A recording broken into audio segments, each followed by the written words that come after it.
I got money in the bank. Shorty, what you drank? Episode 1224 of the Too Thick Pod, your home for all things sports, cards, and levity. I am Jeremy, as always, joined by the player from the Himalayas, Manny. What's up? And Merry Christmas to everyone. If you celebrate Christmas, that's dropping tomorrow. This episode's probably gonna drop during Christmas. So hopefully you have some time with your family, got all the gifts you want, got the cards you want. If you didn't, you could send them my way.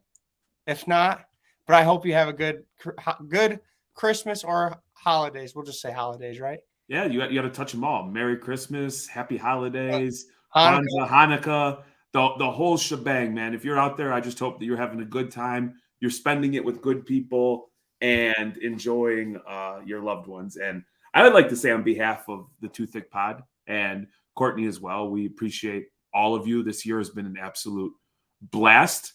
It's been a wild ride, and we're positioned in a way where we get to get on and just truly have fun. You know, maybe talk a little bit of shit, bust each other's balls, and it's truly been an awesome experience. And I'm super grateful to everybody. You know, we don't really go and tout numbers or anything like that, but we checked Anchor the other day, and it was actually pretty staggering the amount of people who listen in, and it's very humbling. Like, even if the number was 1, I would just be completely in shock and awe that there's one person outside of like maybe a relative, or somebody feels obligated to listen. That people, that actually tune in. And so for that, thank you so much. I'm asking nothing. I'm not asking for likes, subscribe. I just want you guys to know that for a couple of doofuses like us, it's a pretty big deal, and it's a pretty sweet feeling. You know what I realized looking at Anchor? More people like to listen than actually see our beautiful faces. I don't blame them. I was gonna say, do we blame them or not? Because we got some sweet setups in the background that people can't see. Mine's always like shit because Courtney did the Cleveland show, and so like it came back, and it's clearly like she's been holding the fort down. I've been home a grand total of like 5 nights in the last month, and those aren't even like 24-hour stints. There's been a lot of like home for 10 hours, 12 hours, 18 hours. And so with the year coming to an end and work officially being done, I'm going to be home for less than 48 hours, and then we're all leaving to Florida to have a nice little family trip.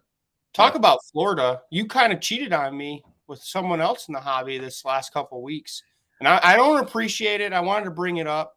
You were out partying with Bro Namath. Shout out Bro Namath. You got to ride in his Porsche. Was treated like a celebrity, and then I got wine and dined by him, and I'm over here sitting. I'm in my basement in my chair just crying. Like, wow, Jeremy cheated on me. Yeah, no, it was big ups to my boy Brandon. He made sure to show me a good time. He said, "Hey man, ditch those bozos that you're with." We met in downtown Tampa, and I'll tell you the story. We had a nice rental car. My PM picked out this beautiful, and I'm not a car guy, but he picked out this beautiful BMW. So we're valeting everywhere we go. Bro Namath's kind of like busting my balls to the DMs, like, "What? You're too big. You're not going to hit me up." You know, yada, yada, yada. And I was like, "Come on, man. Chill. Yeah. So we decided to link up, and he's like, "All right, I'll come scoop you up." And I didn't know what to expect. Obviously, we all know that he's got the Bugatti and the Porsche. And the Porsche pulls up, and I thought, am I going to fucking fit in this thing? I was like, man, this thing is going to be fucking embarrassing, right? Because you are in downtown Tampa, got the BMW, like, just to kind of give you an idea, there's people everywhere. It's a beautiful Saturday night. And I'm nervous about getting in the fucking Porsche, dude. I am nervous. How was it? It was awesome. It was awesome. Like, you get in, there's a ton of room, and I'm 6'4". I'm like 6'4", probably like 275, 280 right now. So I'm big, and I fit comfortably. And then I do know one thing, that my man, when he goes under a bridge, he likes to fucking G-force and then do the whole engine rev thing and piss everybody. The girls are like, ooh. Yeah. And then you can tell the fellas are hating. That's awesome. I'm glad you had a good time. You also went to go see Tom Brady play against your boy Joe Burr, and that was an amazing game. It was wild. So the day started at like a beautiful like sports bar and grill. It was a soccer sports bar and grill, but they also had like an indoor golf simulator. So we got there at 9 and we took up the whole bar. And so I had a couple of people that were late getting there. So I just started ordering drinks, spreading out because the people were filling in. They were filling in. So obviously the game was wild. And on a side note, congratulations. You predicted Argentina was going to win. We were going to win regardless because Jeremy picked France. The bozo in double coverage had Brazil. But here at Too Thick, us Americans know more soccer than, the average Australian over there. Oh, there is absolutely no doubt about it. There is no doubt about it. Anybody that refers to themselves as the Socceroos, come on, man. Yeah, come on. I don't know what's going on. and I told you, England did exactly what I expected England to do.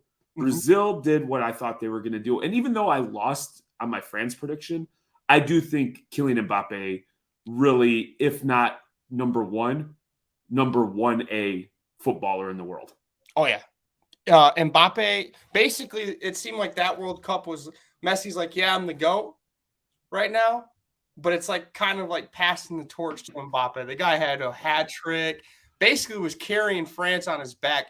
And can you believe France had like 4 or 5 of their key players like hurt that whole tournament and still made it to the championship? It's crazy how much talent comes out of France.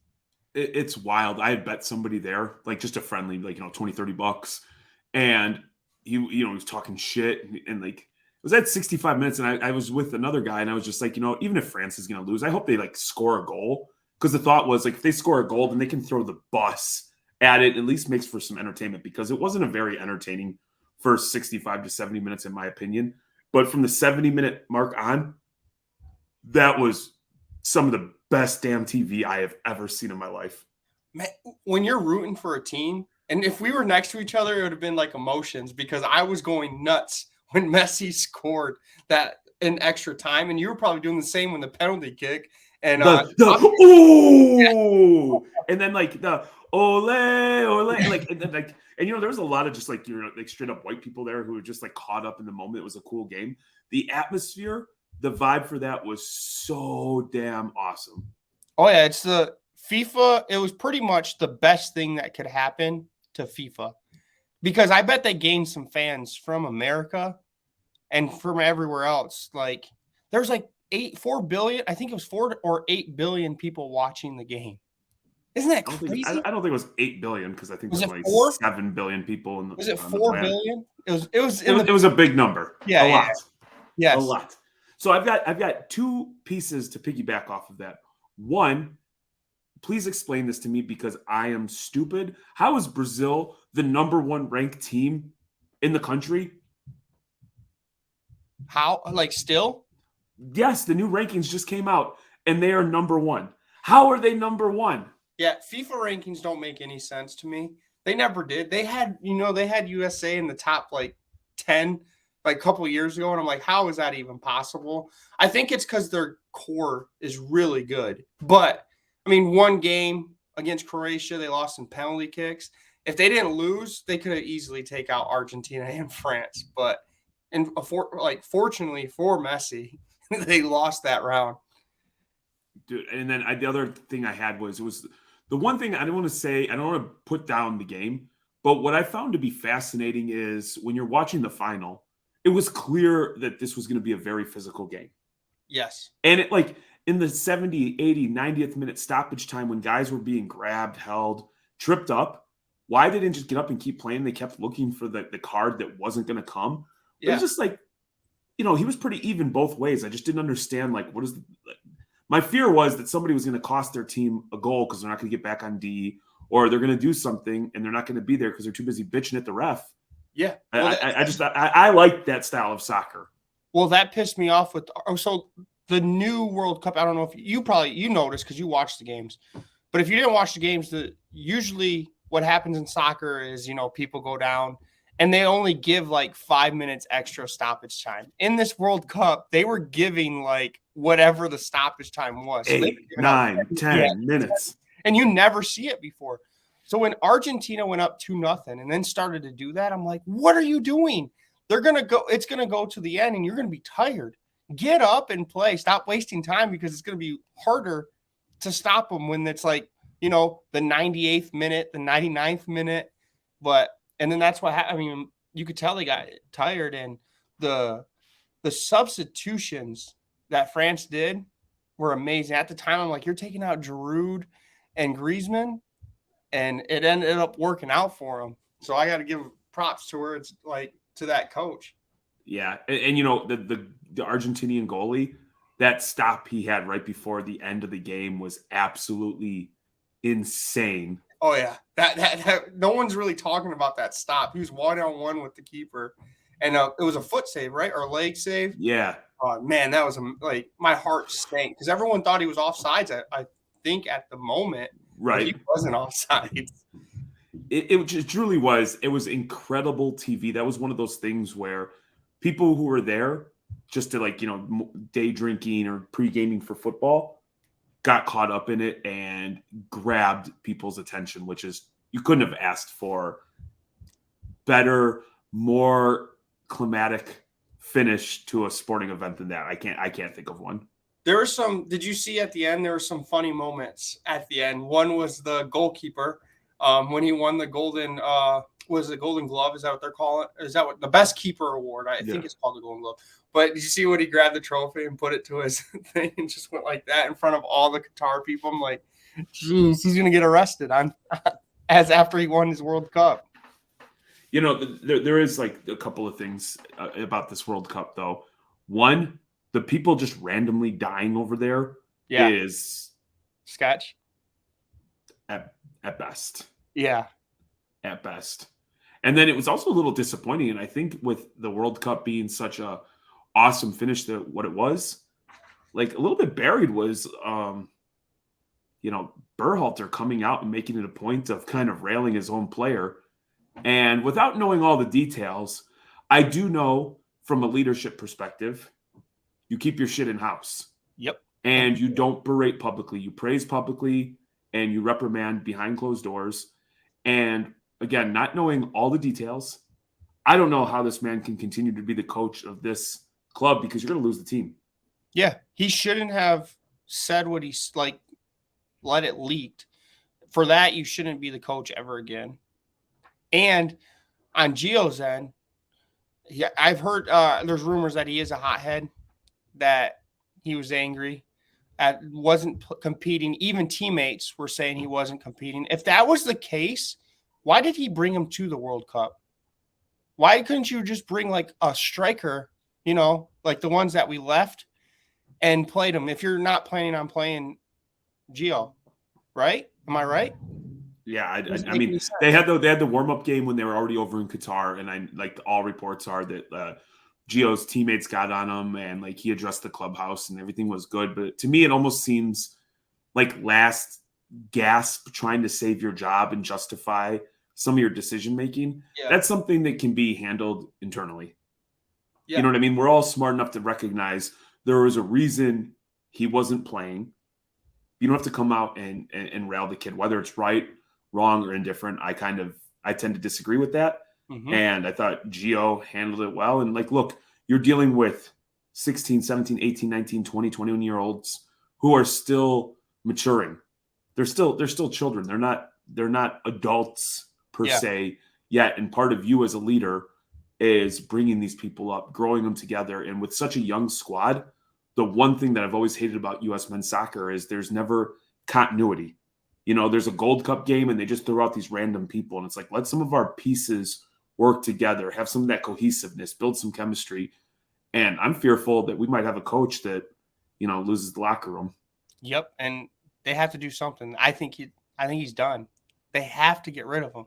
I didn't like his decision-making because when you're in a club, so the difference between international and club, you want to get the players for your culture, right? For your style of management, you get your players. International, you get the best players and you kind of do your coaching decision on the best players. And he was trying to be like a club manager in an international type setting, and it never worked out. Yeah, I think it was the coach of the Netherlands who, like basically, please double check, but like the gist of what I read or heard was like basically like I was playing chess and you were playing checkers. Like your tactics were novice, and you made no adjustments while we made adjustments. And it's a shame because you could see some of the skillful play of the young men's team. You can see that they've got some athleticism, they've got some creativity, they've got some players who are, quite frankly, working their way towards class. Mm-hmm. And now I'm fearful of like, man, if we don't have the proper coaching, are we actually going to get the most out of these guys? And so I never actively root for somebody to lose their job because obviously we're not there and we don't know the whole thing. But man, I'm kind of leaning towards I'd like a new coach for this team. Oh yeah, I do too. The only thing I did like about Greg is the dude can dress. You see some of his kicks that he had on, and he was styling up in the world. My man wears like wind pants and Under Armour, sweat wicking t-shirts, and just tucks them in the hell out of here. So my fear was we're in Tampa Bay. All right, we're in. Ooh, never gonna let me live that down. So we get done now, mind you, we're at the sports bar at 9:00 in the morning. Yeah. Game ends like 12:30, 1 o'clock. Football starts over, so we make the trek over to a liquor store right by Raymond James. 6 guys, everybody goes in and spends, independent of one another, $30, $40 on just booze. To park, to have like 1 or 2 drinks to head into the stadium. So fast forward that night after we dropped everybody off, we just went to a gas station, filled up, and then like somebody got hooked up because there was bottles of effin', there were High Noons, there was Mick Ultra, like anything that you want, like brand new because getting ready to fly out to Cincy the next day. Yeah. Cincinnati fans, wild out, man. We were getting the messages that people could hear the Who Dey chants. Yep. It was 5 rows off the field. It was beautiful. My fear was that after such an incredible soccer game, the football game was going to be tough to follow up. Kind of made it fun that Tampa Bay jumped out to the 17-0 lead. And the group of people I with were chirpers, man. They were chirping. It was never in doubt. And then the second half just shifted. And like slowly, there was no Buccaneers fans. I mean, it was just packed with Bengals fans. And so that is a proud group of people. And Joe Burrow is a god. Actually, I think a god to these people would be understating it. I don't know what's above God, but that's where he's at. And I've never heard so many random women talk about Joe Burrow has a big dick. That's a big thing in Cincinnati. Jesus. And the funny thing is his college career, he was at Ohio State, then transferred to LSU and became a big thing. I'm curious what would happen if he stayed at Ohio State and just became that homegrown into like the Cincinnati type role. Dude, I am telling you, by the second quarter, my voice was gone. Oh, you were gone. Trying to get up. No, your voice was gone before that. We went live. Yeah, no, I recall all that. Do you? I do, because the people around me, I realized maybe 10 minutes into the game that I was going to be on babysitting duty. Because I'm not a Bengals fan. So first off, I'm not trying to piss off the wrong Buccaneers fan and fight, because these people I'm with are acting like, fools. Mm-hmm. And not that it got to that level, but I'm cautious and I'm old. So I'm always very mindful. You always see at stadiums people fighting over sports. And I'm like, hey, man, I'm just here to have a drink, have a good time, and get the hell up out of here. So no, it was a really good time. The Bengals came back. They kicked the Bucs' ass. That team looks like garbage. And flew home the next day. Vibe on the plane. Who dey? Who dey? Who dey? You just walking around the airport. Anybody in black and orange? Who dey? Who dey? I have a question for if you're a Cincinnati fan or a Saints fan. What came first, Who Dey or Who Dat? I have no idea. I think they're playing each other right now. No, the Bengals were up on the Patriots 22-0. You're right. You're right. Saints are playing someone else totally. But it's funny if they play each other, it's just going to be like Who Dey, Who Dat, Who Dey, Who Dat the whole time. Yeah, so even though, and that was technically a work trip. So the hobby stuff, me and Manny were able to record from a hotel last week. Big ups to Court for jumping on. But hobby-specific stuff, we did buy one card I'll tell the story once we get it in hand. Um, Otherwise, she did the Cleveland show, sold a fair amount, didn't buy anything at that show, but there's been a lot of hobby stuff going on. There's a lot of stuff in the news. And even though I wasn't like very active, let's say, buying and selling cards, I did spend time with Bro Namath, was able to order bagels and pastries and perishables from Vadim. Shout out Bagel Masters and Bagels and Wax. So I was very active, maybe hobby adjacent. You know what I mean? Yeah, I mean, I got 2 cards, but they're not like higher ends. I'm still buying Neymars, and this shout out Dixon. If you're on Twitter, follow Dixon. He has story sales, but it's like 2 little like short print Neymars that I got from him. So pretty excited. I'm still collecting soccer right now. It's like a good time to buy soccer because you get all the people that thought there was going to be a market like increase during the World Cup, and now they're just like, I don't want it anymore.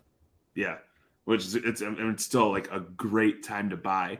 But I was monitoring, I was jumping on Instagram, not as much, and then like Twitter. And first off, everybody's sending letters threatening to sue people. Kenny G's threatening to sue Sports Card Radio. Jeff Wilson's threatening to sue Sports Card Radio. And so, like, Who do we sue? What? Who do we sue? Who could we sue? I don't know. Let's think about that. We should threaten somebody. Yeah, we should just threaten someone. We're going to sue you. I like that. Yeah. We really should. Maybe Cage or something like that. Yeah. No, we can't get one of our own, our too thick own. We got to get someone that's not so thick. Yeah, no, but we could take the angle because he's losing weight. He can't identify as a thick boy. Yeah, he has to identify as a frail gang now. Yeah. Frail gang. Fragile. Yeah. But so I see that. Then I see Alt is suing BGS. Do you have anything on that? Like, what do you think about that? So isn't it about that they cracked the Steph Curry? And what happened after that? So did Alt purchase? They have the Steph Curry. They cracked it. So who cracked it? Alt?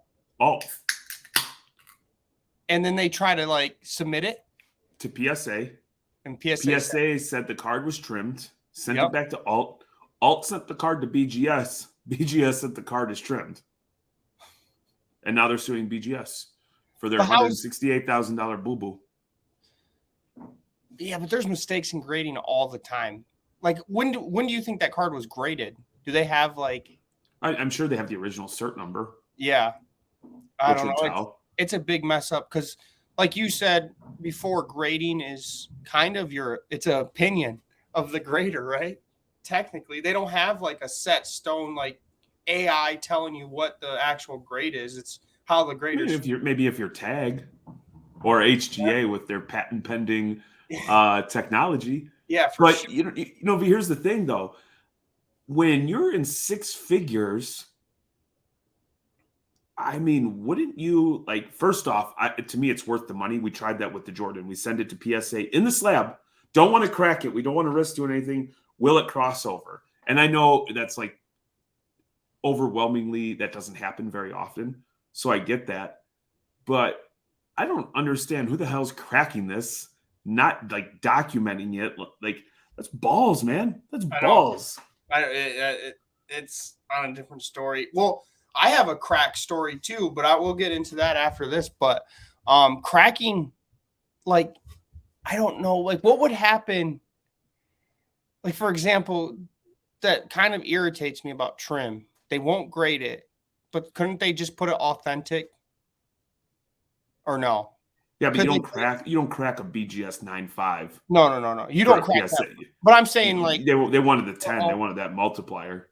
Oh, so they cracked it and gave like a min probably grade, like min 10. Well, I mean, I guess Alt hasn't come out and said it, but if you have a BGS 9.5, I think they cracked it thinking that it would be a PSA 10, so they could recognize that upside, and then PSA sent it back and said this card's trimmed. So that's kind of like, well, what kind of bugs me about that is you get cards that are in these BGS or other grading companies. For example, remember the LeBron James Exquisite?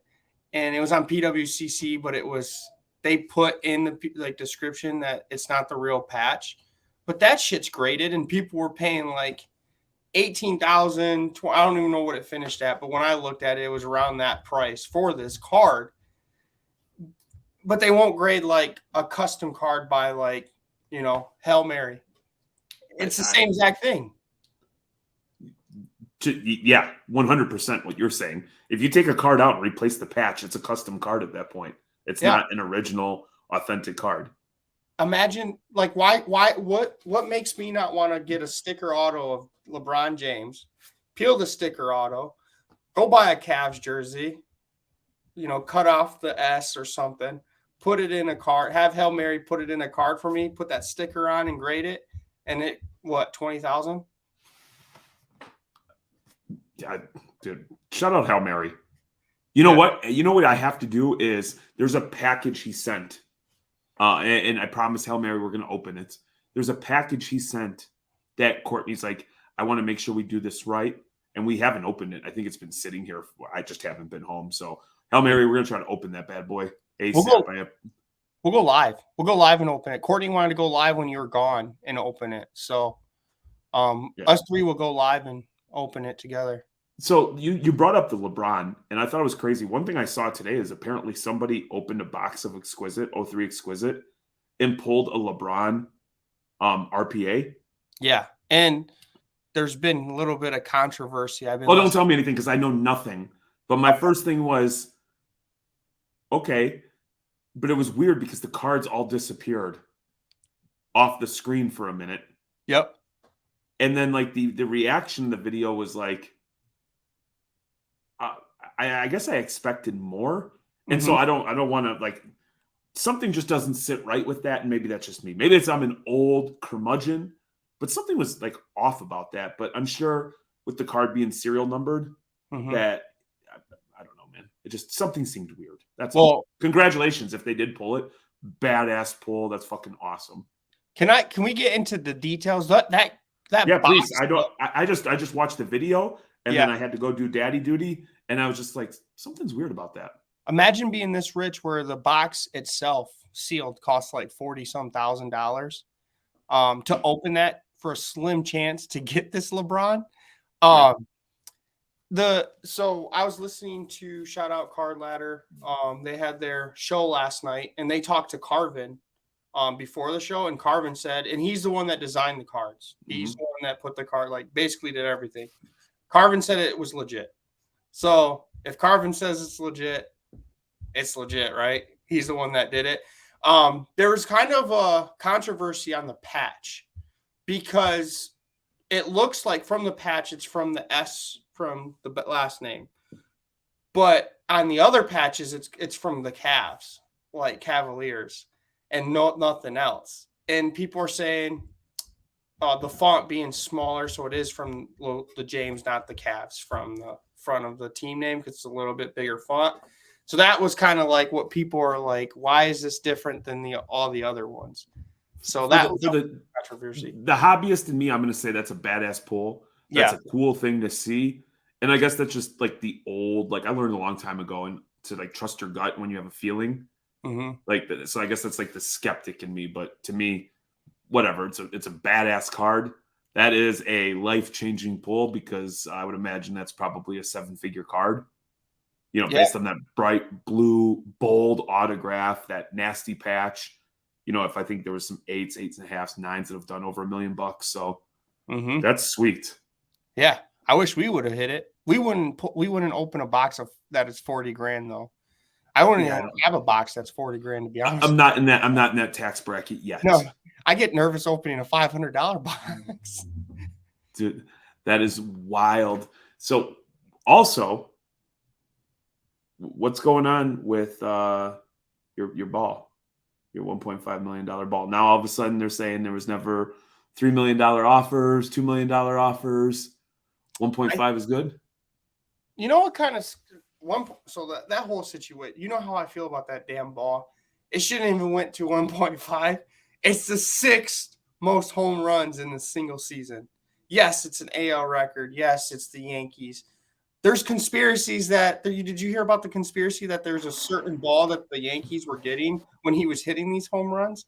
It wasn't like a juice ball and it wasn't a dead ball. It was like there's a mixture of both, and they call it something else. I forgot what it was called, but they were giving it to the Yankees. Like there was data that shows that this type of ball was going to the Yankees, and it went for 1.5. The guy supposedly got offered 3. You're saying that this offer didn't stand, but there has been one on record that someone did offer him $2 million. So maybe he's the high bidder. Maybe he put his max in at $2 million, and 1.5 was the winning number. So how would you feel though, like if you had this ball and the auction tells you like you had that offer at $3 million, says I could get you more than that, I guarantee it, and it sells for half of that. I mean, they did all they can for marketing. Because $1.5 million for a baseball that you got at a game that cost you, the price of admission is still an incredible ROI. I think it all depends on your own personal finance and your appetite for risk in gambling. Yeah. I think back to Mark's card shop. Shout out Mark when he pulled the Mac Jones 1 of 1 and the offers he was getting. But because of that one finite 1 of 1, right? The Prism 1 of 1, it went for like $100K. He let it ride at Golden. By the time it actually hit auction, there was like 5 other Mac Jones 1 of 1s, and he got like 80% less than what like some of the cash offers he was on the front end. And so I haven't talked to him about this, but I mean, obviously, I think hindsight, he probably would have taken that cash offer the day he pulled it. I'm sure whoever made that offer is feeling a huge sense of relief knowing what we know now. I don't know. That's the one thing that like really, really sucks about our hobby is when money's involved in any industry, not just ours. When you get that kind of money involved, people still tend to do some sketchy shit. Oh yeah, I would have sold it. So the one thing I did learn, there's quite a few stuff I've learned hanging out with you, but your first offer is usually your best offer, and don't be greedy. So like you just brought up 2 scenarios where the first offer was better than what you thought.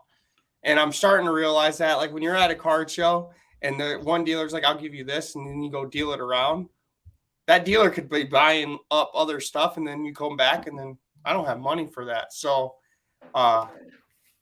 but I would have sold. I'm starting to learn you get a big hit, the first offer that's coming to my table is probably going to be the best.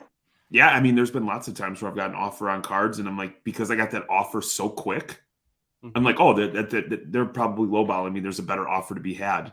Yeah, and I can't tell you how many times that better offer never quite made it to me. No, not at all. So I think that's one thing, and I hate to talk about him again, but when we were chatting cards, when I was spending time with Brandon, again, I was very complimentary about, we've at Reckless shifted some of the stuff that we do to mirror what he's doing because he's perfectly fine passing along profits to other people. And it just seems to be like a well-oiled process for him. And yeah, man, I think sometimes you get greedy and it comes back and bites you. Yeah, that group like Brandon, Vadim, Breaking Wax, they know what they're doing. They know what they're doing. And it seems like they'll take a hit, but it's a hit in our eyes, but in their eyes, they're like, oh, we're moving on to the next best thing. And I got to learn more from that group of guys right there. So let me ask you this, and I'm putting you on the spot. We didn't talk about this, but one thing I did notice while I was traveling is Lukanation, Andrew and Cage and the rest of their team, who you used to work with in a previous life, are doing their hobby awards. And they're kind of in a catch-22 because I believe that they're trying to do something very positive. They're trying to give people, as they would say, their flowers. They're trying to bring awareness to some other folks. However, inevitably, no matter what they do, somebody's missing out, somebody's left off, and then they get shit on when they're trying to what I believe to do something positive. I don't think that there's any sort of negativity around what they're doing. So it was very awesome when people started randomly tagging us in the category of, I believe it was second best podcast, a little tongue in cheek, their award. So they're number one, everybody else is number two, which was cool. Like, what that whole thing just in general, like, I think, were you a part of it the first time around, or like just, and shout out, because I saw Card Wax, AJ, who I know listens here. I hope he's heard, but he won a free pair of shoes because he had like the best cut. He had the best comment or something like that. And I'm like, oh, it's my boy. Good for him. He deserves it too. That dude, he's a ride or die. Last year it was hard because you got that. We would bring it up in the Discord, the Lukanation Discord, about like who should we add, and then we put the graphic. And then when you did the graphic, you get where am I? But in all reality, you might think it is a negative, but it's actually positive because you're bringing these other groups to your page that've never heard of you. So they gained a following doing that. And this year they added them to, I've seen some of the names that last year they were like, where am I? Are now on the list. How I would have done it is kind of like what Prism God did. I don't know if you remember when he picked his 3-on-3 basketball. Mm-hmm. He had like a whole list, a bunch of names, and he had the community vote for the best like 5. And then from there, there was like another separate vote. Maybe that's the way you have to do it, is like, say podcast, you list all the podcasts and just have people vote. And those top 5 are the ones that get to the final say of vote. That's how I would probably do it. And then they thought about when we were there is like this year doing like trophies for like the winners. And I thought that would be kind of cool. But yeah, what they're doing is actually really good for the hobby. It brings like joy. I mean, us content creators, it's not as easy as just coming on to talking on the camera. For me, Jeremy and I, it is, because it's not a job for us. We're doing it because we want to talk. We want to talk to one another because we enjoy it. Well, I enjoy it. Jeremy probably hates me calling him all. Tolerates it, right? Tolerates it. But it's a lot of work, like extra work. We have kids, and when the kids go to bed, guess what I'm thinking of? What kind of content should I put out for this just to make people smile? So to get the recognition of, like, for example, people putting us as the second best podcast, or doing other things, making people laugh. We got our taste test was a big hit. We're going to continue doing that. I'm actually planning on doing one tonight with Haven. They're making cookies. Haven's actually making them, and she's going to do the taste test on her own cookies with me. And I also got truffle butter Nicki Minaj chips, which kind of scare me because I don't know if you heard Truffle Butter, the actual song. I hope it doesn't taste similar to what actual truffle butter is. So, dude, I saw Rap Snacks has like they have like their own ramen noodles or something like that. I stopped at this gas station. I went in and I saw like the Rap Snacks. Yeah. And then, speaking of Rap Snacks, I think Master P's son, is it Lil Romeo? Yeah. Is suing him for dad's apparently withholding them Rap Snacks bucks. Telling you, man, anytime money gets involved, people get weird. Yeah, I would never. That's so. I can't believe you're suing your own dad. So I think the awards are cool, man, and I think it takes balls. And I will say, I've said this before, and I've told him, like, all the credit to Andrew for having the vision. Like, I know, like, he sometimes has friction with people, just because of the like. But like, his intention is, like, I think is cool, man. And so I'm hopeful that it continues to grow. I think it's badass that we even get recognized, but low key, and I'm not going to tell her this and she'll find out, but like, I hope Courtney gets nominated for something, because I think sometimes, like, she's not fully embraced by the ladies. Like, I mean, she's embraced by them, but because I'm involved, it's like weird, man. So yeah, exactly. But like, all the cool like reels and like all the cool social media, all that stuff, that's 110% Court. I have nothing to do with that. No, he doesn't. Know what I mean? No, he doesn't. And she was getting, so when I see Reckless cards, no offense to you, on Instagram, I instantly think Courtney, because I know your background story. So like, she was actually getting votes for second best podcast for Hobby Night School. And That's awesome. she like says, it's not really a podcast. It is. It's content you guys are doing for Wednesday, and you guys put it on YouTube, and it's probably one of the best because everyone's learning. You guys bringing value every Wednesday to people. Dude. Okay. So open mouth, insert foot, influential women in the hobby award. Courtney Reckless just popped up. I swear to God. That is hilarious. If it is not, you motherfuckers, you better vote go for vote. Court. Go vote for Courtney. Go vote. She does. Here, I'm going to do her campaign. Oh, that is awesome. She invented the scavenger for kids, the kids scavenger hunt at shows. So she's bringing kids into the hobby. She does all of our content, clips our videos. She has to put up with Jeremy and I. And Dude, that is so fucking and Jeremy's awesome. gone for a month and only comes home 5 days a week, and she's watching all the kids on top of doing Reckless cards. So I am so it is gonna be a good night. So we do vodka and filet mignon. That's like Christmas Eve. Like but they're all, man, I am so happy for her. I am so happy that just even that she's recognized. Yeah, I'm gonna do live voting. Let's do her going. We gotta spam the shit out of that. We gotta spam the shit out of that. I'm so fucking jazzed.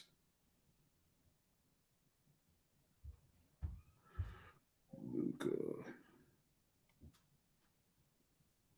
Oh, Octane, we're fighting you, by the way. We're gonna fight Octane if he's watching. Yeah, man. Hey, you know, and hey, dude, for whatever reason, I thought he lived in California. Mm-hmm. So my man was salty that I was in Tampa, and I had no idea. Did you know he was in Tampa? I thought he was in. He said that he was when we interviewed him. But you guys are gonna throw hands at the National, and not only are you gonna throw hands at the National with him, he voted for We Love Her too, Christina PC over Courtney. So it's gonna be a double haymaker for him. That is so cool. I'm glad. Hey, that just made my day. Shout out Lukanation for giving somebody who's worked really hard and really takes a lot of. Put my foot in my mouth too. He did vote for Courtney. You know, I know how hard she works and how much she truly cares. And again, we're not making money doing this thing, just doing it for fun. Yep. So, what do you have planned now for between Christmas and New Year's? Do you have anything? Are you buying, selling? I actually just relaxing with the family. So I updated my eBay save searches, and I'll tell you what mine are: Federico Chiesa, Jamal Musiala, and who's my last one? Oh my gosh, I'm drawing a blank. Oh, Mukoku, and I'm Nomar. So it's mostly Nomar and Federico are my PC. So it's a lot of my PC. To be clear, he's saying Nomar Garcia Parra. He's not mispronouncing Neymar. You're right. Nomar Garcia Parra, my guy, my Red Sox guy. If you have any cards, let me know. Mr. Ham. Yeah. So it's mostly just looking at eBay. I'm not going out of my way to buy too much because it's the holidays. But mostly I'm going to spend this next week is figuring out what we're going to do for 2023. Me and you, how we're going to go to the next step. What segments we should do, like the thickest of the week. Kind of get like a laid out schedule for everyone because, as you know, Jeremy and I are super busy and we kind of have been scattered on the days that we're going to put our videos out. So we kind of want to be more consistent of what. Okay. So let me be fair. You have 2 kids. Yeah. You work full time. Your wife works full time. I have 4 kids, work full time. The last month with your closing, you worked yesterday and you're on vacation, didn't you? Yeah, I did for a storm. You know what I mean? Yeah. And so there's a lot of cool stuff, but I'm so particular about the way it's rolled out that all I can promise you is we're going to have a lot of fun in 23 and we're just going to continue to try to be bigger, better, faster, smarter, sexier, and thicker, of course. Yeah. Thick. Yeah. I like Can I tell you something though? What? The other day, we were out of town and we had it was like nighttime and somebody's like, hey, do you want to go to the movies? And I was like, only if Cocaine Bear's playing. I cannot wait for this movie to come out, man. I bet. I mean, You better be first in line at your movie. I am telling you, I can't remember the last time as like an adult, like I was like tore up. You know what I mean? Not having a couple of ultras and like maybe, having a slight buzz. Like I want to go to this place and just wow out. Well, you don't be too wild because you'll get scared of the I won't be scared of Cocaine Bear. I mean, if it was like 3D, you could be. So look, I think the next time that we talk, I'll be in beautiful Florida. Mm-hmm. You'll be in lovely Michigan. Yep. You'll probably knock out one more episode in this mug. I like that. But before we go, I do have a thickest of the week. I wanted to surprise you. Let's go. And the reason why I'm putting this thickest of the week is because I know Cousin Collectibles is watching. And, the Cowboys play the Eagles today. Eating my words because this comes out tomorrow. But here's my thickest of the week. Let me share my screen for you. And I want you – you've probably seen this video. I want you to kind of see – let's see. Have you seen this? I have not. Oh, of course. It's a fucking Packers fan. Oh, no. I understand in which to proceed. We're fine. I can handle it. So there's Bears fans. Let me turn it down for you. Bears fans. The guy has a Green Bay sweatshirt, an Eagles hat, and a giant scarf. Oh! This was at the Bears game. This was the Bears Eagles game a couple weeks ago, and I thought you would have seen it. But yeah, he has a Eagles hat, Packers sweatshirt, and another team, I think the Giants scarf. And this Bear fan had enough of his crap for the day. And wait a minute, how do we know he's a Bears fan? Look at his hat. Okay, well the other guy's wearing a Packers hat and or a Packers shirt, Eagles. This was in Chicago. Okay, well, I mean, I get like that's a big fella. Oh, Jesus Christ, man, that motherfucker went like a slinky. Oh, look at him get up, dude. There he is. Okay, so look at that. He has a Bears. So it's a Bears. Yeah, he's a Bears fan. It was a Bears fan got beat up. No. He has the Eagles hat. He has the Eagles hat and a Packers sweatshirt. So I don't know what he was thinking. He has 3 different teams. You won't watch it again, but I wanted to surprise you with this thickest of the week. Because big guys, once they get momentum, they can't stop. Jesus. Oh, fuck, man. So like this shit's kind of funny, but this stuff also makes me feel bad that like people go and behave this way. Like you're watching a football game. So if you're like a Bears-Eagles game, one team has Super Bowl aspirations. One team is hoping to lock down the second pick in the draft next year. Yeah. What the hell, man? He started it. There's a video before where he's cussing out Bears fans. So he was cussing. Dude, he was really drunk, cussing out. He didn't even get like his ass whipped. They just said like, "Hey, man, we're gonna fucking kind of like toss your big old ass down these stairs." And like you said, when you're thick and you start picking up that momentum, man, you start going. He was like a snowball. So he's got to put like fucking Rolling by Limp Bizkit as he's going like keep rolling. That's kind of what it was. So I wanted to make you laugh. I didn't want to. I would be horrified. I would be horrified if my whole asshole was hanging out and the muffin top. Because that guy was 4.5 to 5 spins. Would you agree? Yeah. That dude was 4 to 5 balloons, easy. And then they tossed his big old naked ass. And it happened like in slow motion. It wasn't just like grabbing him by the fucking back of his pants and his collar and just tossed him. They're just like, nope, here you go, big fella. And it just happened in slow motion. Oh. Well, I'm glad you had an enjoyment on that thickest of the week. Nobody did anything. Like, what is the world that we're living in? They're just like, huh, world star. I told you that he was starting stuff to the Bears fans. He was talking crap and hammered. I don't know, man. But he was wearing a Bears thing, so maybe the Bears fan's the victim. I'd like to believe that Chicagoans wouldn't act that way. Yeah, you would. I heard you guys are nuts. Your fan base are nuts. No. Actually, no. We'll blame that he's an Eagles fan because he had an Eagles. You know where I would never want to go is like I don't want to be in LA for like a Dodgers Giants game, like in the outfield when everybody's drinking. That's a big bag of no thank you. And like there's just some places that aren't cool. Would you go to a Phillies game but I have to be with Cousins Collectible. If I'm going, I gotta be with Oz and Tony. If they're gonna take you, I'm not worried about them. Well, no, they might beat me up. Would you help? If they tried to beat you up? Yeah, because they'll definitely try to beat me up. Yeah, you have nothing to worry about. So and here's the thing. You know what's one of the biggest issues we face in the hobby? What? Is cards missing in the mail. And one of them mugs works for USPS. Exactly, but no one bats an eye. My man's making videos in the truck, hyping up Cousins Collectibles. Meanwhile, my card's been missing in the mail for God knows how long. Can we say like his voice is amazing when he does his little intro voice and all that? It's the best. Hey man, those are my brothers. I look forward to seeing them here in a couple of months. But I don't know. That's hobby math. Cards are missing. They work for the post office. Exactly. Philly fans throw batteries. Yeah. Here's our honorable mention, Jeremy.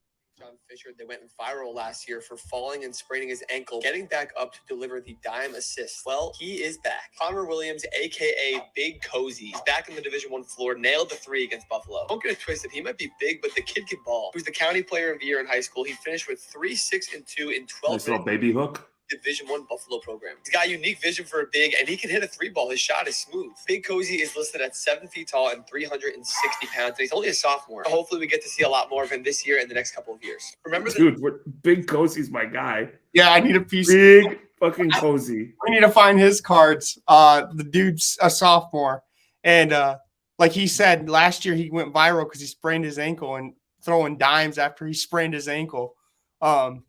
You wouldn't see any frail people do that. Just going to hell no. So, look, man, I want to wish everybody Merry Christmas, Happy Holidays, Happy New Year.